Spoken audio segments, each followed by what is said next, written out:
أعوذ بالله من الشيطان الرجيم بسم الله الرحمن الرحيم الحمد لله رب العالمين والصلاة والسلام على سيدنا محمد وعلى آله وصحبه أجمعين اللهم علمنا ما ينفعنا وانفعنا بما علمتنا وزدنا علما نافعا اللهم أرنا الحق حقا وارزقنا اتباعه وأرنا الباطل باطلا وارزقنا اجتنابه ربي اشرح لي صدري ويسر لي أمري واحلل عقدة من لساني يفقه قولي.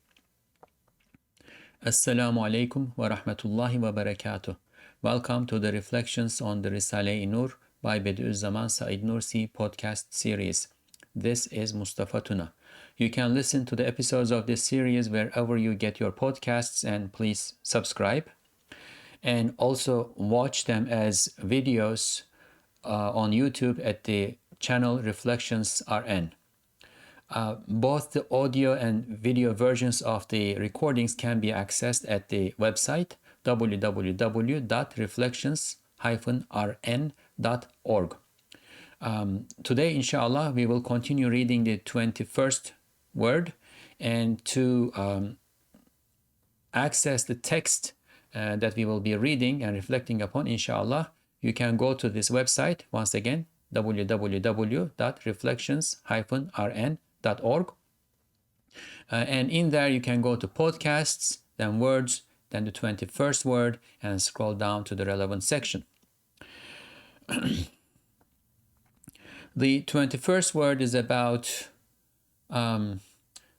protecting ourselves from some of the tricks, ruses, attacks of Satan. It has two stations. We are reading the second station.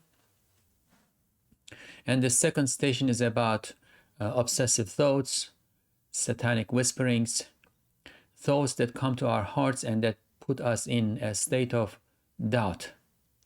And especially if it is with regard to the good deeds that we do and we want to do and we are aspiring to do in the best possible way, mashallah. Satan, figures out a way to put this doubt in our hearts, and we start to, think, did I do that right? Was it actually, according to the rulings, relevant rulings, and so on and so forth, while thinking about this doubt, we forget the actual deed. We lose focus.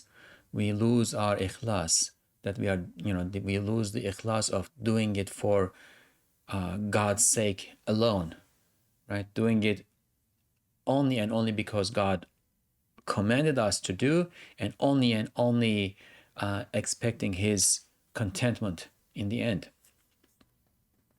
So these are dangerous thoughts. They can distract us and detract us, and therefore we want to be aware of them. And as Ustad Nursi told us at the beginning of this station, in order to deal with them, we need to know their quiddity. We need to know how they function. If you understand how they function, will be good, because then it is easy to avoid them. And the gist of this, the upshot of everything we are reading here, is to deal with these thoughts, obsessive thoughts. Don't deal with them, right? The best way to deal with these thoughts is to ignore them, to turn away from them, not to put too much thought into them.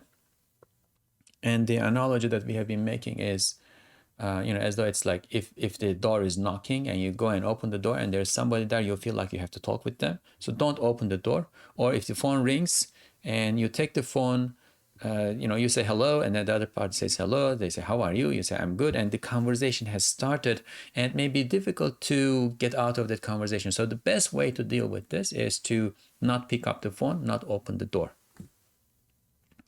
We read three aspects of these thoughts, these obsessive thoughts, And inshallah, today we will continue with the fourth aspect. So, Bismillah. Fourth aspect. Amelin en iyi suretini taharriden neş'et eden bir vesvesedir ki, takva zannıyla teşeddüt ettikçe hal ona şiddetlenir. Hatta bir dereceye varır ki, o adam amelin daha evlasını ararken harama düşer. Bazen bir sünnetin araması bir vacibi terk ettiriyor. Acaba amelim sahih oldu mu der, iade eder. Bu hal devam eder, gayet yese düşer, şeytan bu halinden istifade eder, onu yaralar. Şu yaranın iki merhemi var. This is an obsessive thought that originates from searching for the best form of deeds. As it increases in intensity with the presumption of God consciousness, one's obsessive state becomes more intense too. It reaches such a degree that this person stumbles into the domain of the prohibited while seeking better deeds. Sometimes, seeking a sunnah causes one to abandon what is obligatory. One asks, I wonder if my deed was sound, and does it again. This state continues and he falls into utmost despair. Satan takes advantage of this state and wounds him. This wound has two selves. So before we move on to the self, inshallah, let's try to understand this paragraph a little better. This is an obsessive thought. We are looking into kinds of obsessive thoughts. So the fourth one, this is an obsessive thought that originates from searching for the best form of deeds. I mean, is there anything wrong with that? Right? We want to do the best. We want to do our utmost to please our Lord. Right? Well, there's nothing wrong with that as long as that aspiration does not overcome us. And it can overcome us. And one of the ways it overcomes us is through these obsessive thoughts. You know, they say Satan sometimes approaches from the right. This is one of those instances. Satan sometimes approaches from the right. As it increases, as that search for the best form of deeds increases in intensity with the presumption of God consciousness. So the person thinks that this is God consciousness, this is taqwa, right? Searching for the best deed. The person thinks that this is taqwa, but we will understand why it is not necessarily taqwa. You know, taqwa is something more subtle than that. Because we are seeking the form. We are seeking the form, best form, right? So as this search increases in intensity with the presumption of God consciousness, one's obsessive state becomes more intense too. One becomes more intense, like more intensely obsessive. You know, I want to do it the best way, right? I want to, stand right facing the Qibla. I want to raise my hands right at the exact right time. I want to say Allahu Akbar with the perfect tajweed, rules of recitation, and on and on and on. But you lose focus. You start to focus on the form of these things instead of focusing on your presence before God. It reaches such a degree that this person stumbles into the domain of the prohibited while seeking better deeds. If you want to do everything exactly right, you will never be, perfectly sure that you have done it exactly right. So you'll find yourself in trouble as a result. Sometimes seeking a sunnah causes one to abandon what is obligatory, right? I mean, it doesn't always happen, but sometimes it can happen. While thinking about whether you have done the sunnah, in the exact right way or not in prayer, you may actually forget one of the rak'ahs and, pray if it's Zuhr prayer, which is 4 rak'ahs, 4 cycles. You may pray 3 rak'ahs and be happy that you have done the sunnah part of the prayer exactly right, but it is a 4 rak'ah, 4 cycle prayer, and you missed one of the cycles. One asks, so, in this state, when one falls into this state and obsessively thinking about the best form, right? One asks, I wonder if my deed was sound. If it fit the form that it's supposed to be. and then he wonders and then cannot be sure. So he says, okay, to be sure, let me do it again. This state continues. Right? I cannot be sure, let me do it again, it does it again, and then I cannot be sure, let me do it again, and does it again, and cannot be sure, and do it. This keeps going on. This state continues, and he falls into utmost despair and says, okay, I cannot do it. Satan takes advantage of the state and wounds him. Right? The despair is a wound. Despair is a wound. La hawla wa la quwwata illa billah. Right? There is no power to effect good or to fend off evil other than God. So God is the power. God is what makes things possible, and God is what makes things impossible. So if God is in charge, how can you have despair? Right? It is worse than, much worse than not being able to do things in the best form.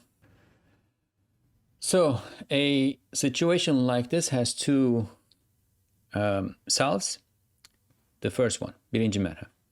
Bu gibi vesvese ehli itizale layıktır. Çünkü onlar derler, medarı teklif olan efal ve eşya kendi zatında ahiret itibarıyla ya hüsnü var, sonra o hüsne binaen emredilmiş veya kubhu var, sonra ona binaen nehyedilmiş.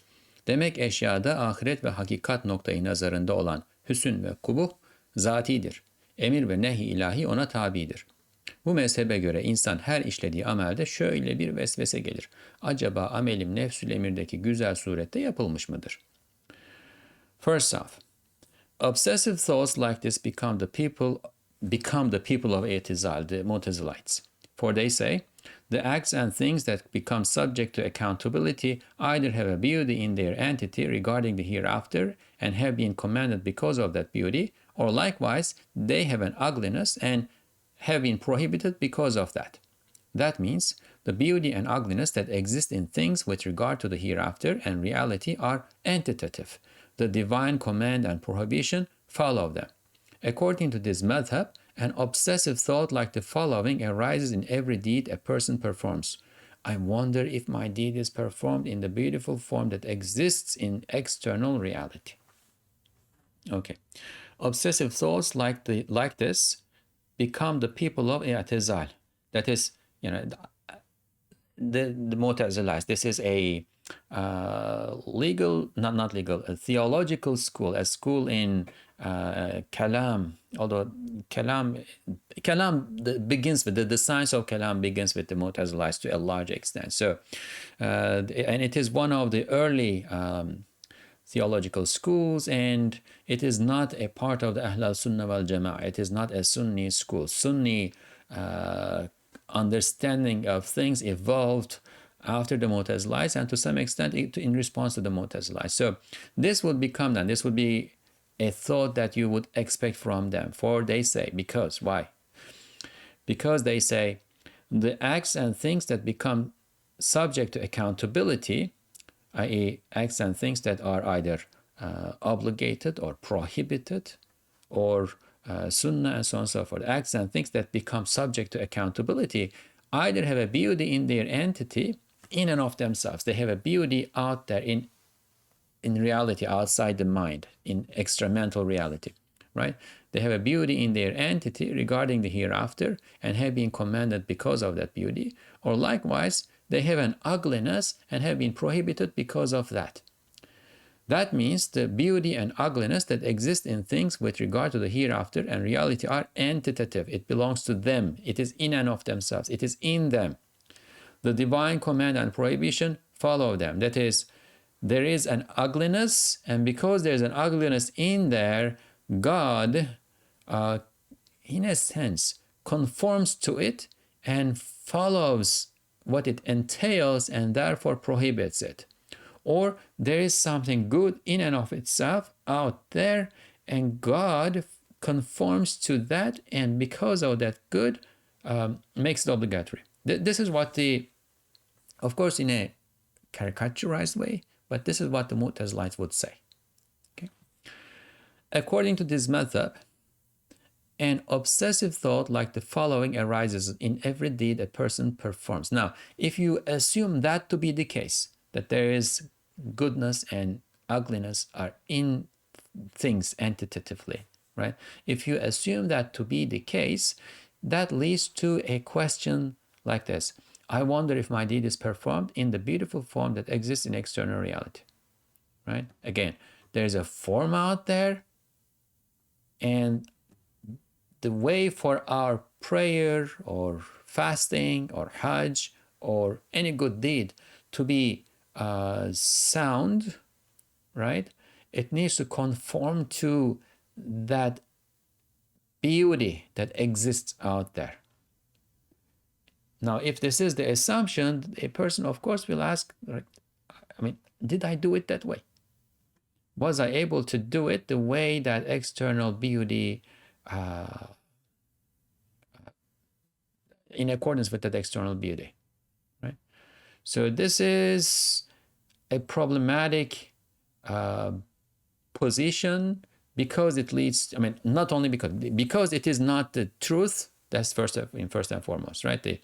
According to our Sunni understanding now, we do not follow this line of thinking.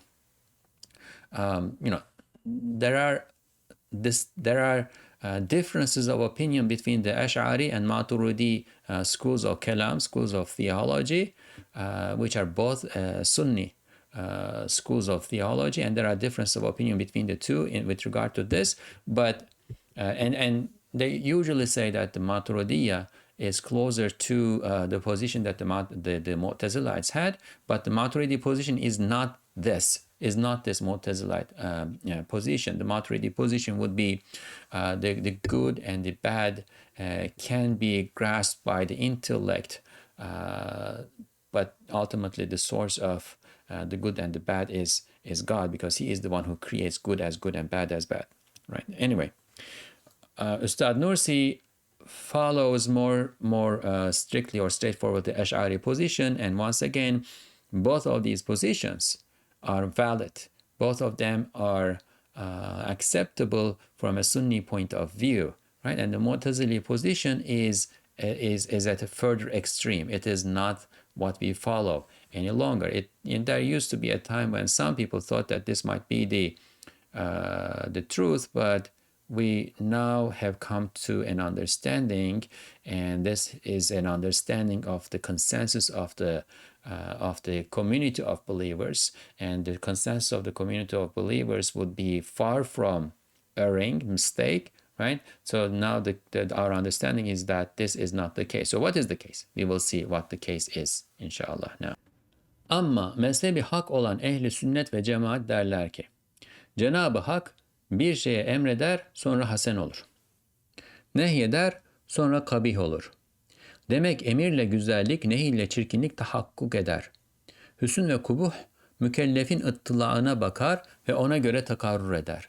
Şu hüsn ve kubuh ise suri ve dünyaya bakan yüzünde değil, belki ahirete bakan yüzündedir. Mesela sen namaz kıldın veya abdest aldın. Halbuki namazını ve abdestini fesada verecek bir sebep nefsül emirde varmış. Lakin sen ona hiç muttali olmadın. Senin namazın ve abdestin hem sahihtir hem hasendir. Mutezile der, hakikatte kabih ve fasittir, lakin senden kabul edilir. Çünkü cehlin var. Bilmedin ve özrün var. Öyleyse ehl-i sünnet mezhebine göre zahir-i şeriate muvafık olan işlediğin ameline acaba sahih olmuş mu deyip vesvese etme, fakat kabul olmuş mu de gururlanma, ucbe girme. Yet the people of the Sunnah and the community, the Sunni position, which is the true madhab, say, the sublime real commands something, and after this it becomes beautiful. He prohibits, and after this it becomes ugly. In that case, beauty becomes real through command and ugliness through prohibition. Beauty and ugliness concern the awareness of the accountable person and are accordingly decided. This beauty and ugliness are not on the formal face of a thing that faces the world, but on the face that looks to the hereafter. For example, let's say you performed a prayer or took ablution. However, there was a cause in external reality that would spoil your prayer or ablution, even though you never became aware of it. your prayer and ablution would still be sound and beautiful. The Mu'tazilites say it is ugly and spoiled in reality, but it is accepted from you, for you are ignorant and did not know. In that case, follow the madhab of the people of the Sunnah and do not enter into obsessive thoughts saying, I wonder if this was sound, about the deeds that you have performed according to the external form required by the Sharia. Instead, say, is it accepted? Do not become vainglorious. Do not fall into vanity. Okay. Yet the people of the Sunnah and the community, which is the true madhabs, true both legal school and theological school, say, the sublime real God commands something and after this it becomes beautiful. He prohibits and after this it becomes ugly. So the source of beauty and ugliness is God's command. It is not something that exists out there without or before God's intervention into the situation. God created everything, and He created things that He wanted to be beautiful as beautiful. He commanded them to be beautiful, and He created things that He wanted to be ugly as ugly. He commanded them to be ugly. The Ash'aris would say this is not this cannot be grasped by the intellect. You have to hear it from God. And the Maturidis say, no, it can be grasped by the intellect, but in both cases, they acknowledge the source of goodness or ugliness or beauty and ugliness as God's command. They do not imagine, conceptualize, assume the existence of an external reality out there that has its own inner workings in which God cannot intervene. Right? We attribute good or bad to God. So in that case, beauty becomes real through command and ugliness through prohibition.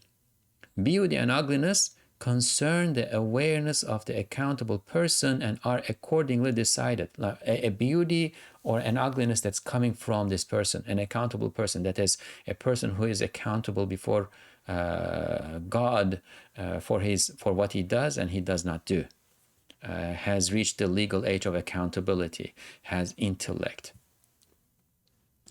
So the beauty and ugliness concern the awareness of this person, i.e., the person is sleeping, and in his sleep he does something that would not be considered that would be considered ugly. But is it ugly for this person? No, because he is doing it without awareness, right? He is doing it without awareness. So good to be good and ugliness to be ugliness, the awareness of the person has to be involved.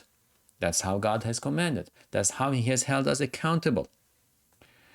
This beauty and ugliness are not on the formal face of a thing that faces the world, i.e., it is not about the form according to which you perform, right?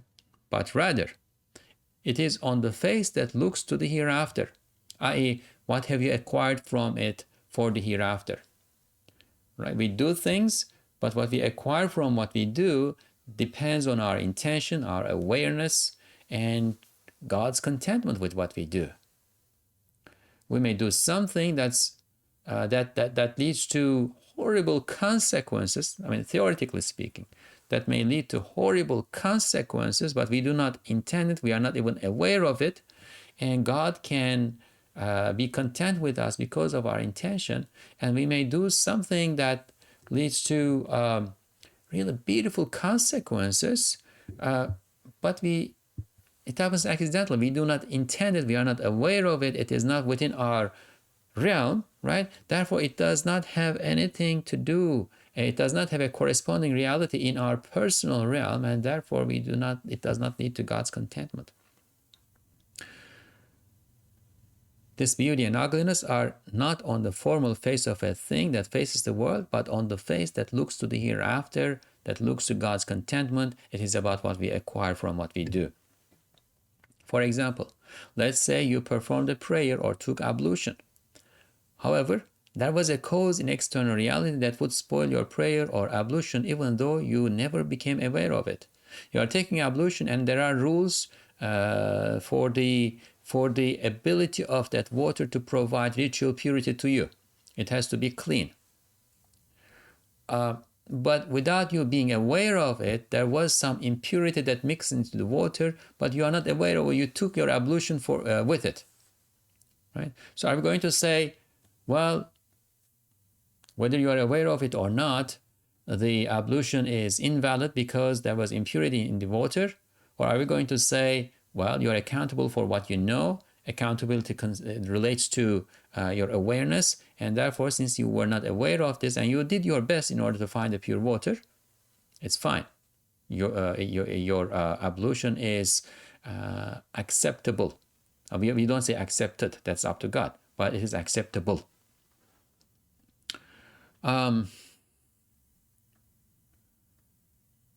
Yeah, so there was an external reality that would spoil your prayer or ablution even though you never became aware of it. Your prayer and ablution would still be sound and beautiful. The Mu'tazilites would say it is ugly and spoiled in reality, but it is accepted from you, for you are ignorant and did not know. So the difference is subtle, but it is consequential from the point of view of what we believe in and what we attribute to God, and what's other than God.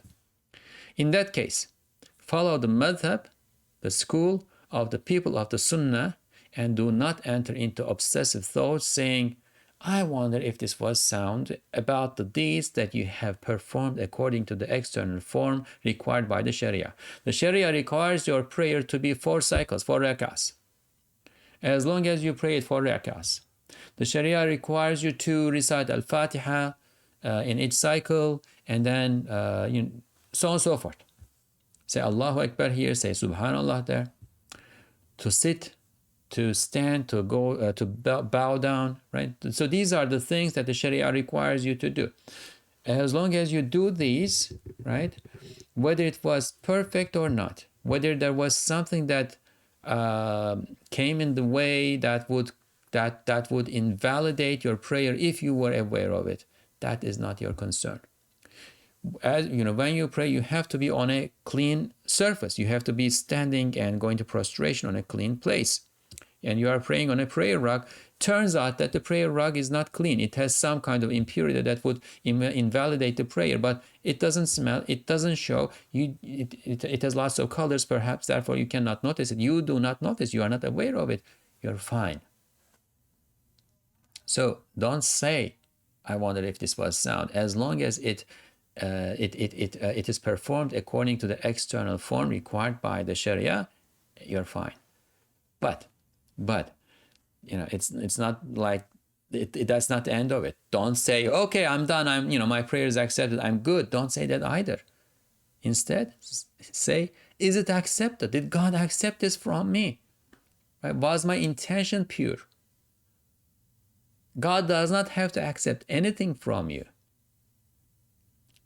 Prayer is your obligation, and God does not have to accept your performance of fulfilling that obligation in the way that you did, even if it is in accordance with the external rulings of the Sharia and so on and so forth, right? Because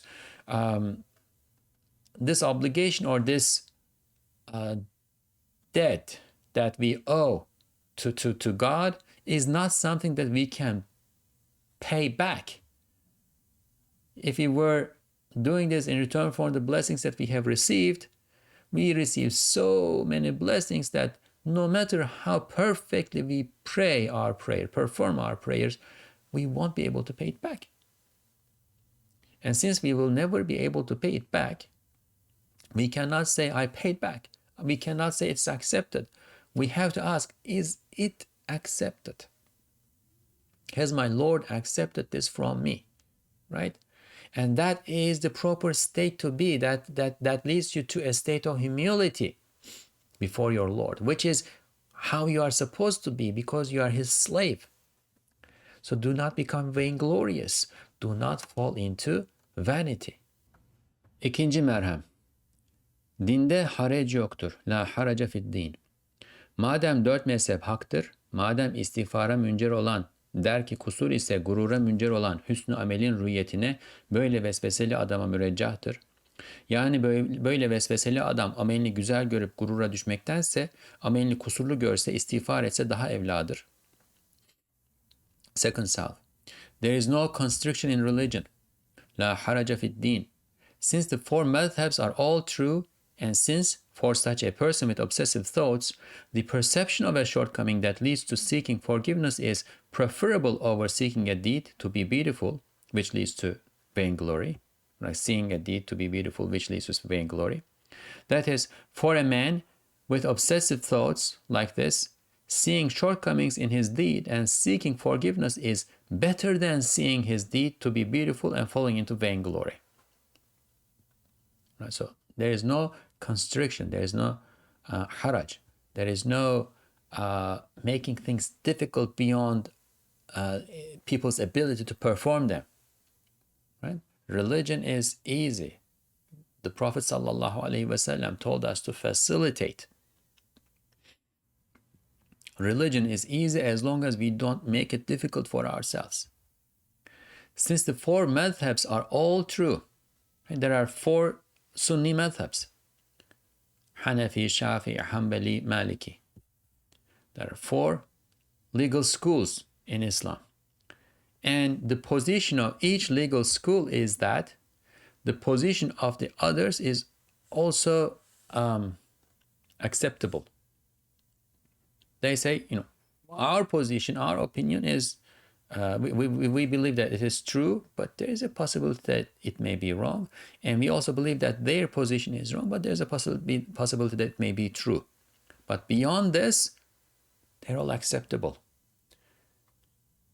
If you pray behind an imam who is Hanafi and you are Shafi'i, as long as you do not see something on the imam that would definitively invalidate your prayer according to the Shafi'i school, you're fine. The way that imam prays is acceptable for you to follow that imam. And there might be tiny details here and there, but the same for other schools. If you are Hanafi and you are praying behind a Maliki imam, you are good, right?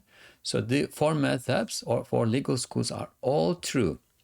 And since for a person with obsessive thoughts, the perception of a shortcoming that leads to seeking forgiveness is preferable over seeing a deed to be beautiful. And because that leads to vainglory. Subhanallah, this is a very important and very beautiful thing. You think that you did something good, and if you think that you did really good and it is, come on, you did it, the best thing, you are the best in town. The moment you think this, you are in vainglory and that invalidates what you did. But you try to do something and you were not able to perform it perfectly. There are some deficiencies and defects here and there. But you are aware of this defect and deficiency, and you go before your Lord in this state of humility and ask for forgiveness and ask Him to accept it from you. It may be accepted, right? It is much better than being in that state of vainglory. That is, for a man with obsessive thoughts like this, seeing shortcomings in his deed and seeking forgiveness is better than seeing his deed to be beautiful and falling into vainglory. Subhanallah. Madem böyledir, sen vesveseyi at. Şeytana de ki, şu hal bir harecdir.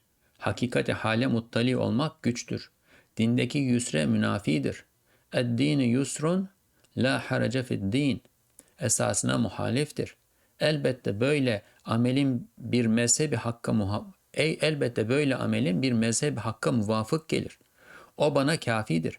Hem la akal ben aczimi itiraf ederek ibadeti layık vecih ile eda edemediğimden istiğfar ve tazarru ile merhameti ilahiyeye dehalet edip kusurum affolunmak, kusurlu amelim kabul olunmak için mütezellilane bir niyaza vesiledir. Since this is the case, throw away the obsessive thought. Say to Satan, this state is a constriction. Knowing the true state of reality is difficult. It contradicts the facility in religion. It is against the principle of ad-dinu yusrun, la haraja fid-din. Religion is facility, there is no constriction in religion. One way or another, my deed will conform to one of the true madhabs. That is sufficient for me. Moreover, at the very least, admitting my impotence and taking refuge in divine mercy by seeking forgiveness for not being able to fulfill the requirements of worship as due, and by showing the direness of my condition, is a means for me to beseech in a state of self-abasement for the acceptance of my defective deed. Since this is the case, what is the case? The case is that it is better for you to not see your deed as beautiful and fall into vainglory, right? It is better for you to know that there are defects and deficiencies in your worship, in your deed, and be humble, be in a state of humility before your Lord, rather than being in a state of vainglory. Since this is the case, throw away the obsessive thought.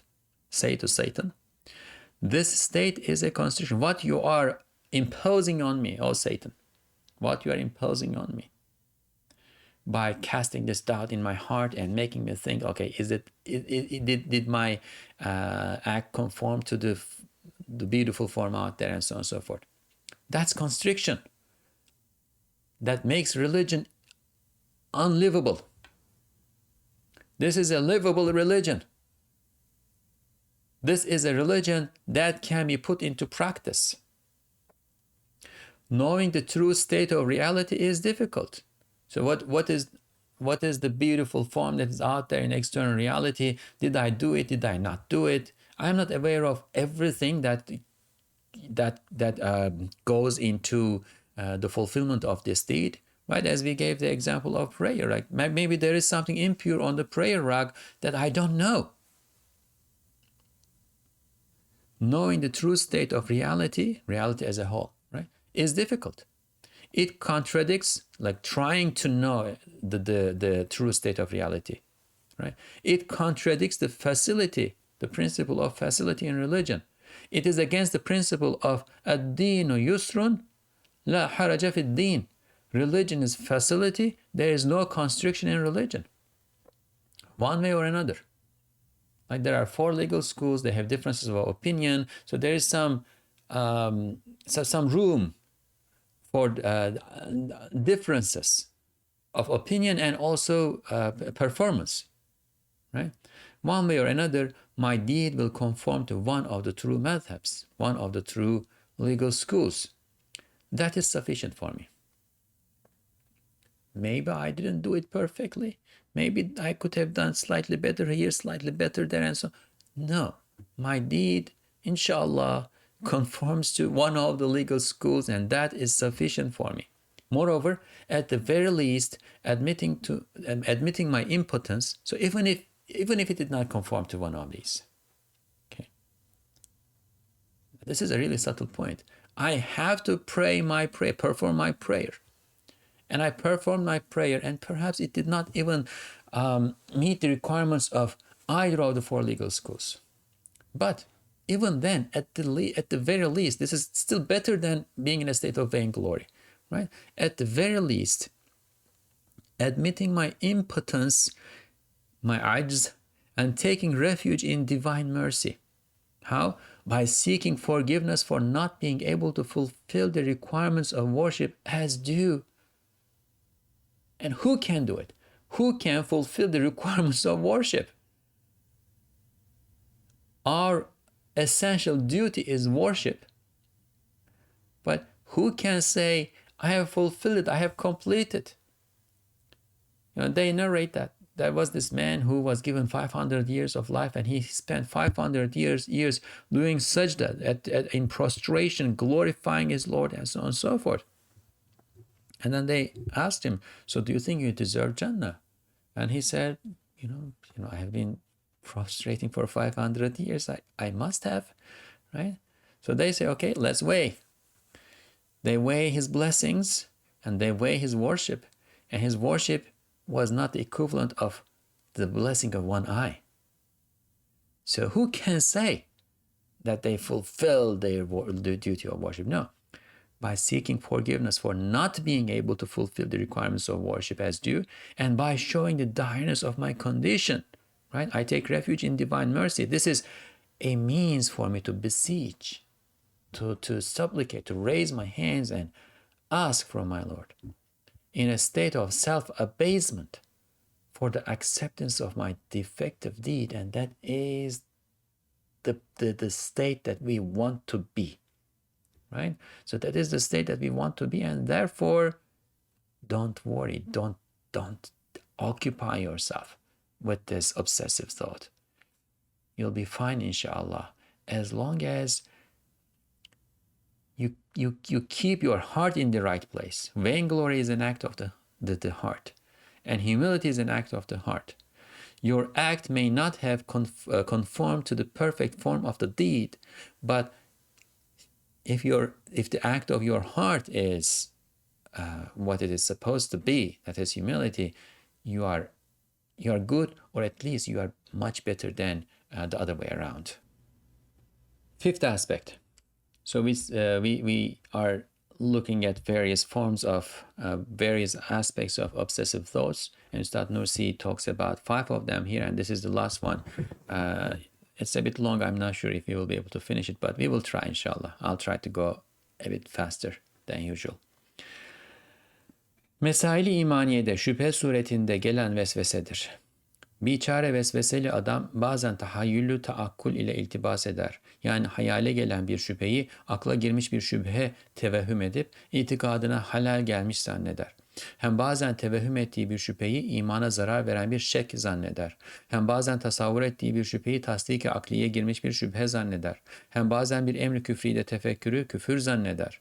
Yani dalaletin esbabını anlamak suretinde kuvve-i müfekkirenin cevelanını ve tetkikatını ve bir tarafane muhakemesini hilaf-ı iman zanneder. İşte telkinat-ı şeytaniyenin eseri olan şu zanlardan ürkerek eyvah kalbim bozulmuş, itikadıma halal gelmiş der, o haller galiben ihtiyarsız olduğundan cüz-i ihtiyarisiyle ıslah edemediğinden yese düşer. Bu yaranın merhemi şudur ki, these obsessive thoughts come, that is the fifth type of obsessive thoughts, come in the form of doubt in matters of faith. Sometimes the helpless obsessive person confuses imagination with reasoning. That is, he supposes a doubt that enters the imagination to have entered the intellect and presumes his credence to be damaged. Also, sometimes he presumes a supposed doubt to be dubiousness that is harmful to the faith. Also, sometimes he presumes a doubt that he conceptualizes to have entered among rational affirmations. Also, sometimes he presumes the contemplation of an affair that entails disbelief to be disbelief. That is, he presumes the activity and analysis of the power of reflection in the form of understanding the causes of deviation and its impartial judgment to contradict the faith. So, he fears these presumptions resulting from satanic inculcations and says, woe to me, my heart has spoiled, my credence is damaged. Because such states are mostly without volition and he cannot fix them with his partial volition, he falls into despair. The salve for this wound is this. Now, this is probably an even more important kind of obsessive thought because it concerns what we believe rather than what we do. Faith comes first. Millions of deeds without faith amounts to zero. A little deed with faith amounts to something. So faith comes first, and if there's a doubt out there that endangers the faith, we need to know how to deal with that.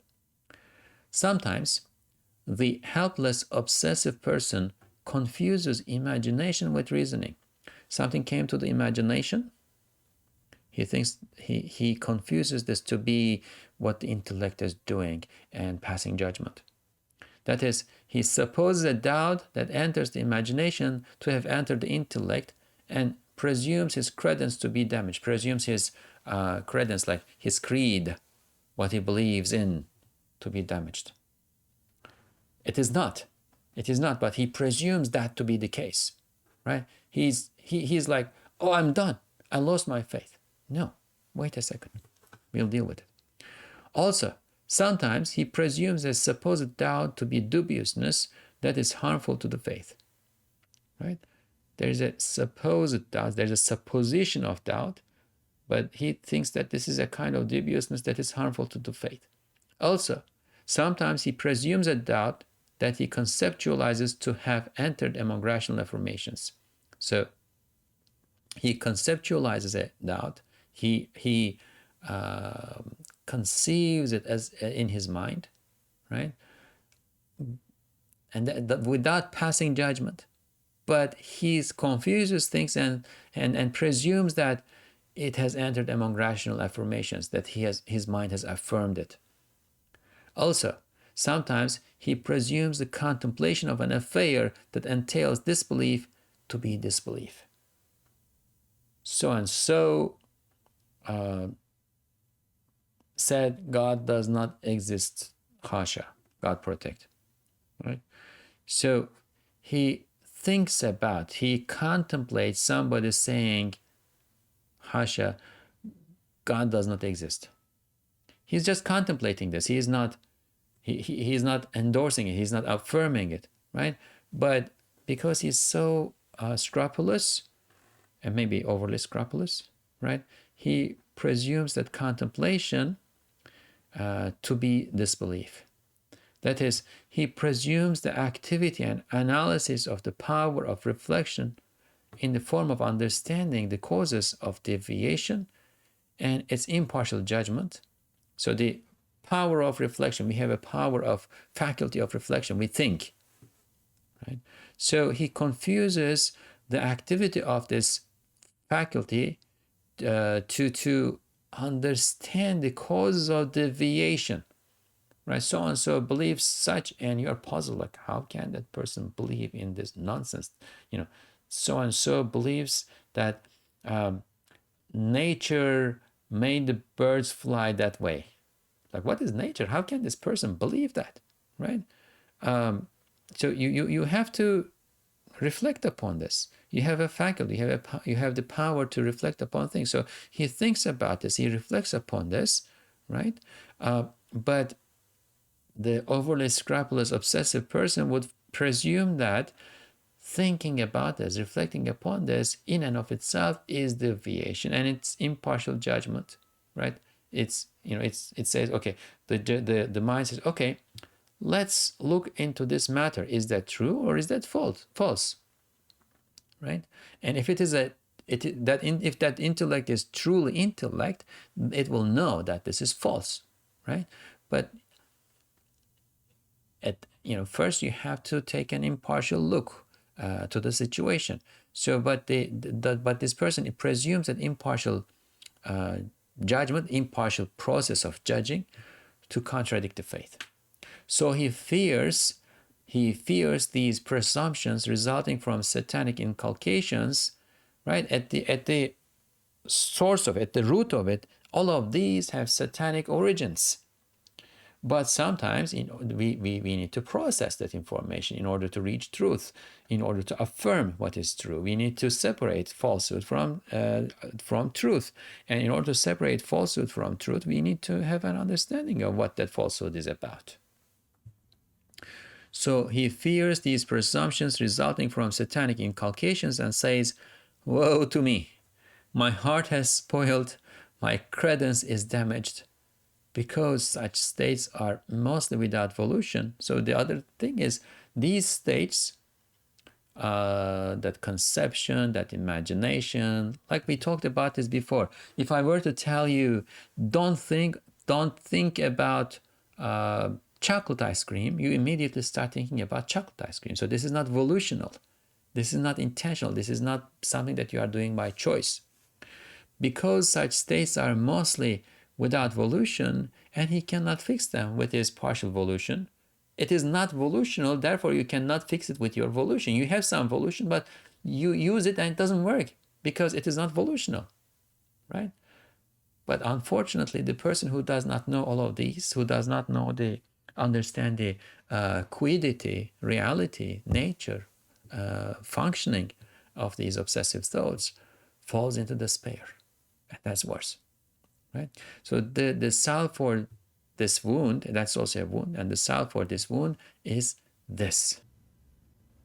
Tahayyülü küfür küfür olmadığı gibi, tevehhümü küfür dahi küfür değildir. Tasavvuru dalalet dalalet olmadığı gibi, tefekkürü dalalet dahi dalalet değildir. Çünkü hem tahayyül, hem tevehhüm, hem tasavvur, hem tefekkür, tasdik-i akliden ve izan-ı kalbiden ayrıdırlar, başkadırlar. Onlar bir derece serbesttirler.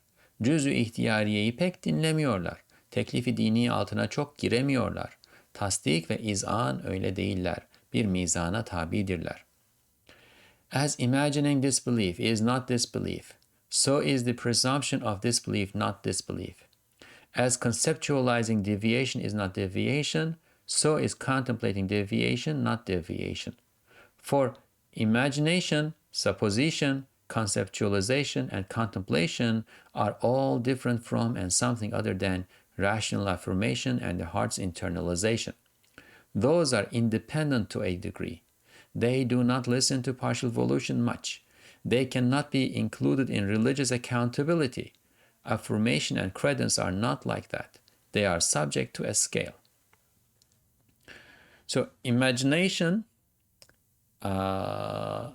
presumption, conceptualization, and contemplation. The imagination of disbelief, the presumption of disbelief, the conceptualization of disbelief, and the contemplation of disbelief are different from and other than rational affirmation, saying that this is it, and the heart's internalization, having that sink into the heart, right? Contemplation is contemplation. You think about it, maybe for a purpose, and if that purpose is good, you may even be earning rewards for this. Presumption is 50-50, right? You might do this because you are in a position to judge, and the validity of your judgment would depend on your impartiality. Therefore, you start from impartial position and say, okay, 50-50. Conceptualization is just making a mental image of that. And imagination is making an imaginary visual image of that in the imagination, right? So these are not passing judgment. These, therefore, are not rational affirmation, and they do not affect the heart. There are conditions for this, but at the basic level, at the basic form, they do not affect the heart. They do not lead to the internalization of the matter by the heart. You first need to pass judgment, affirm it with the intellect, and then the heart will take over, and then maybe there will be internalization. But if you did not pass judgment, if you do not affirm what you have conceptualized, imagined, presumed, or contemplated, you are fine. Those faculties, presumption, contemplation, imagination, conceptualization, those faculties are independent to a degree. If I tell you don't think of chocolate ice cream, you think of chocolate ice cream. They do not listen to partial volition much. Now, there may be a level of control that you can exert on it, but there will always be some, open holes. They cannot be included in religious accountability, and therefore you are not accountable for that. Affirmation and credence, however, are not like that. Those are other things. Affirmation is you say this is true. Credence is it becomes your creed. They are subject to a scale. So you have to have a scale for affirmation and credence. If your scale is accurate, you affirm or you deny. And when you affirm what is true. You deny what is false. right? Those are subject to a scale. There's a scale for them. There's no scale for imagination, right? There is no true or false for imagination. There is no true or false for contemplation. There is no beautiful or ugly for supposition. These are different kinds of mental activity. Hem tahayyül, tevehhüm, tasavvur, tefekkür. Nasıl ki tasdik ve izan değiller, öyle de şüphe ve tereddüt sayılmazlar. Fakat eğer lüzumsuz tekrar ede müstekar bir hale gelse, o vakit hakiki bir nevi şüphe ondan tevellüt edebilir. Moreover, as imagination, supposition, conceptualization and contemplation are not affirmation or credence, so can they not be considered doubt or hesitation. So it's not affirmation, it's not credence, therefore it's not doubt, it's not hesitation. When you think of somebody who does not believe in God, right, this is not your doubt about not believing in God. You are only contemplating the state of this person. However, if they gain constancy due to unnecessary repetition, then a real doubt can be born out of this. So we are not saying that this is completely harmless either. Imagination, supposition, conceptualization, contemplation. I mean, your heart inclines to things that you are preoccupied. So it is not good to think about these, nonsensical, ugly, false things all the time either. You want to feed to your heart and feed to your intellect pure, good, halal, permissible ideas, images, concepts. So, yes, imagining disbelief, conceptualizing disbelief, supposing disbelief, contemplating disbelief, these are not affirmation, these are not credence. They do not they do not indicate doubt in your heart, they do not indicate hesitation in your mind, but still don't occupy yourself with them all the time either. So don't take this from one extreme to another extreme. Because if they gain constancy due to unnecessary repetition, then a real doubt can be born out of this. This is important, especially, and it will come especially for people who think that they are out there debating non-Muslims or open sinners and deniers and so on and so forth, hoping or assuming that they are going to be able to cure their heart and do something, do this or do that, forgetting what this is doing to their own hearts. Right? So that constant state of debating with the disbeliever, etc., that's not a good place to be. That's not what you want to do. Right? Setting a beautiful example is how we affect other people. Debating, very rarely you will find somebody who is truly after truth, and when presented with truth, they will shift their position, but that's very rare. More often, well, this person does not believe in the first place, and there must be some sicknesses in his heart that have led to this state of disbelief. Arrogance is one of them, vainglory is another, and fear of things another, and habit is another, and so on and so forth. You are going to be scratching all those wounds by inviting people to a debate and contradicting them and causing them to perhaps even double down on their position, right? So as a side note, this is something that we need to think more carefully, more diligently. While thinking that we are doing good, we might be hurting ourselves. Hem bir tarafane muhakeme namıyla veya insaf namına deyip şık muhalifi iltizam ede ta öyle bir hale gelir ki ihtiyarsız tarafı muhalifi iltizam eder. Ona vacip olan hakkın iltizamı kırılır. O da tehlikeye düşer, hasmın veya şeytanın bir vekili fuzulisi olacak bir hale zihninde takarrur eder.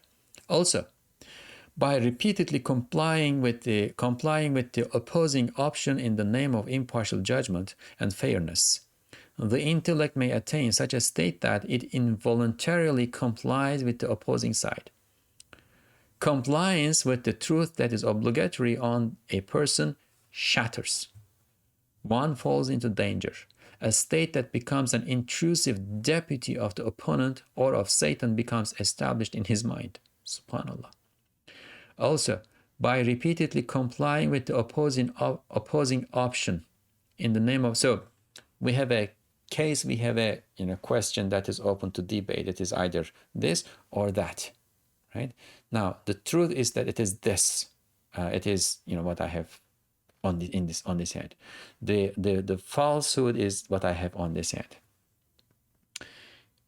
And in the heart of my heart, in my mind, I know that what's in the right hand is true, but I want to look impartial. So I say, okay, let's assume that what you are suggesting is true, and I comply with what that entails. Okay, now this starts the problem, right?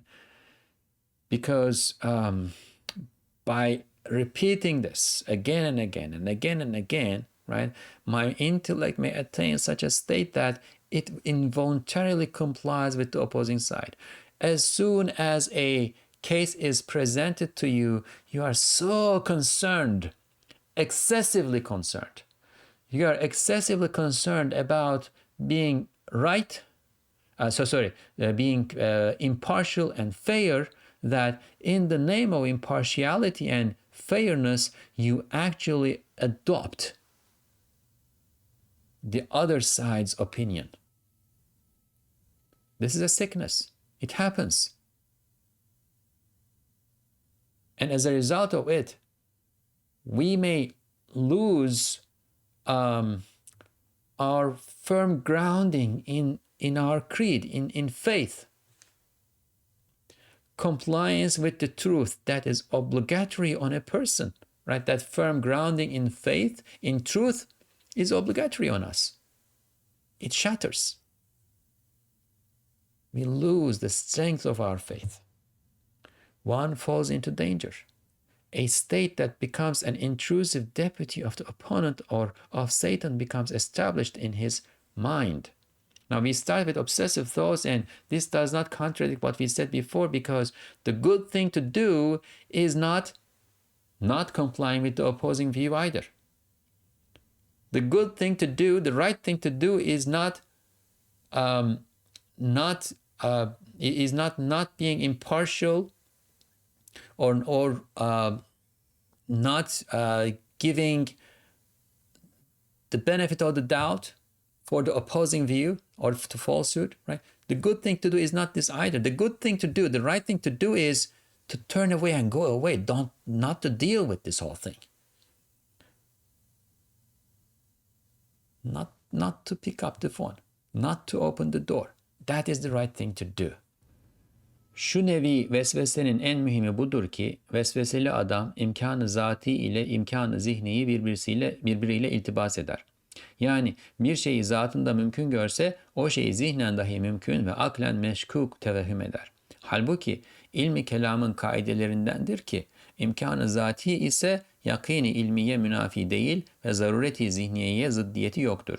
Mesela şu dakikada Karadeniz'in yere batması zatında mümkündür ve o imkanı zati ile muhtemeldir. Halbuki yakinen o denizin yerinde olduğunu hükmediyoruz. Şüphesiz biliyoruz. Ve o ihtimali imkani ve o imkanı zati bize şek vermez. Bir şüphe getirmez. Yakinimizi bozmaz. Mesela şu güneş zatında mümkündür ki bugün grup etmesin veya yarın tulu etmesin. Halbuki bu imkan yakinimize zarar vermez, şüphe getirmez. The most significant type of these obsessive thoughts is this. The obsessive thoughts that relate to what we believe. The obsessive person confuses entitative possibility with mental possibility. That is, if something appears to be possible in itself, he supposes it to be mentally possible and rationally dubious as well. However, it is among the principles of the science of Kalam, theology, that Entitative possibility does not eliminate certainty of knowledge or contradict mental necessity. For example, it is possible for the Black Sea to sink into the earth at this very moment. This is possible in itself, and it is within the realm of likelihood with regard to entitative possibility. However, we judge with certainty and know without a doubt that that sea is in its place. That likelihood of possibility and entitative possibility does not give dubiousness to us. It does not cause doubt, and it does not spoil our certainty. For example, it is possible in itself for this sun not to set today or rise tomorrow. However, this possibility does not harm our certainty, nor does it cause doubt. Okay, so we are dealing with a possibility in external reality, that something is possible in and of itself. We are not talking about probability, right? How probable is it that the Black Sea or the Atlantic Ocean or whatever will sink into the earth within an hour? Based on all the information that we have, it is not very likely. It is not very possible, right? So we will call this entitative possibility, possibility that concerns the entity of that thing, the possibility that concerns the thing itself, the thing in itself. Now, that's one thing. The mental judgment that we pass about this possibility, that is the mental possibility that we attribute, the likelihood or probability that we attribute to this thing in our minds, that's another thing. So conceptualizing something is about entitative possibility, right? Is it possible for the sun to explode and turn into a black hole? Yes, it is possible. It is possible in itself. But in my mind, do I see it possible that the sun is going to turn into a black hole, dark hole, within 5 minutes from now? No. I have a level of certainty, and I base my actions on the certainty that the sun is going to continue to shine within 5 minutes from now. I have not seen the signs of it turning into a black hole. I have certainty. I have not heard, seen, been informed about enough material, enough information to give me any level of certainty to think that the Black Sea has sunk right now. No. That it is possible entitatively in and of itself. That something is within the realm of possibility, maybe we can put it that way too, does not mean that I'm going to change my opinion about that right now. So if I conceptualize, imagine, suppose, presume, or contemplate the Black Sea sinking, that does not mean that I am giving any credence to it. That does not mean that I am considering it mentally possible, right? These are different things. Therefore, this possibility, that entitative possibility, does not harm our certainty, nor does it cause doubt. İşte bunun gibi. Mesela hakaik-ı imaniyeden olan hayat-ı dünyeviyenin grubuna ve hayat-ı uhreviyenin tuluğuna imkan-ı zati cihetinde gelen vehimler yakîn-i imaniye zarar vermez. Hem la ibrete lil ihtimalil gayrin naşi anil delil, yani bir delilden neşet etmeyen bir ihtimalin hiç ehemmiyeti yoktur olan kaide-i meşhure hem usulü din hem usulü fıkhın kaide-i mukarreresindendir. So, likewise, for example, so we gave two examples, that Black Sea may sink, that the sun may not rise tomorrow. Another example, but now it is going to be about reality. It's about the hereafter and realities of faith. These suppositions arising from the side of entitative possibility So from the point of view of entitative possibility, about the setting of worldly life, that this life will come to an end, and the rising of the life of the hereafter, there will be life after death, which are among the truths of faith, do not harm the certainty of faith. Right? So suppositions about the entitative possibility. Is it possible that the world never comes to an end? If God wills, right? That's possible. Is it possible that God will not create the hereafter? If He wills, He won't. It is possible in and of itself. It is possible. Now, God says that He will create it, therefore He will create it, right? But would we be in a position to say, but you said this, why didn't you do that? Like you said you will create it hereafter, why won't you create it? We won't be there, right? So God cannot be held accountable, and therefore it is possible that if He wills so, He doesn't create. So this is entitative possibility. The suppositions arising from the side of entitative possibility about the setting of the worldly life and the rising of the life of the hereafter, which are among the truths of faith, do not harm the certainty of faith. Now, this needs to be taken with the caveat that we talked about before. We are not going to go out there and start supposing these things, right? But remember, these obsessive thoughts are not things that we do. Satan casts them into our heart, into our minds.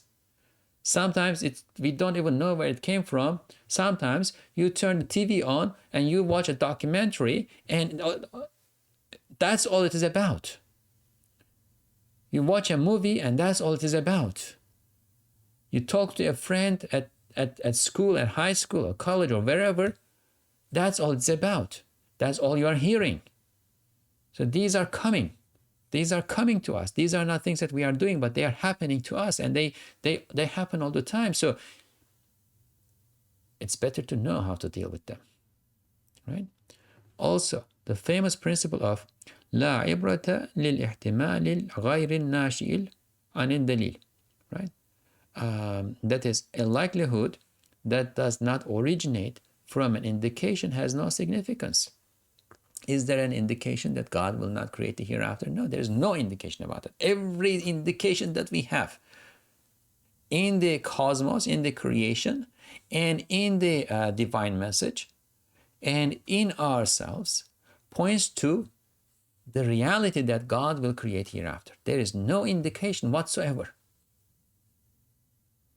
A likelihood that does not originate from an indication has no significance. So this is a principle, and this is among the established rules of both the methodology of religion and the methodology of jurisprudence. Methodology of religion, that's the methodology by which we learn about the main tenets of our religion. This is an established principle. If there is no indication, mere likelihood, right? That has no significance. We just ignore it. We just turn away from it, right? And this is how we deal with obsessive thoughts. We just turn away from it. We just don't pick up the phone. We just don't open the door. All right, these were the types of obsessive thought that Ustad Nursi taught us, and these are the more important ones. These are the more troubling ones, and we should once again know their nature, know how they function, and therefore take measures accordingly. And the measure that needs to be taken is, once again, turn away from them. We will conclude with a question.